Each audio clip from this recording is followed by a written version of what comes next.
ايه ده بقى؟ دي بقعة زيت ماشي. حطينا بيكنج صودا اللي هي بيكربوناته. ما تهزرش ما تهزرش، مش هتروح بقى بالمكوى هتروح؟ ايه ده؟ ازاي؟ يا بنت اللذينه دي ماشي مكوى برضو. حطينا طبق.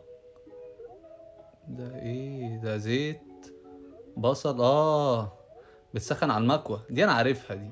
دي لما يبقى خلاص الانبوبه خلصت خلاص نعمل كده. هنعمل البيض في بتاع نص ساعه ساعه ولا حاجه بس شغاله. دي كاس الزباله حطيتها كلها في الباسكت.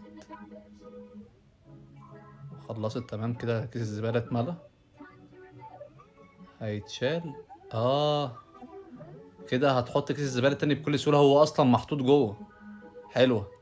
حلوه الفكره دي. ماشي. طريقه صحيحه لقفل كيس الشيبسي. نعمل مثلث. وبعدين ماشي. يا بنت اللذينه جامده دي.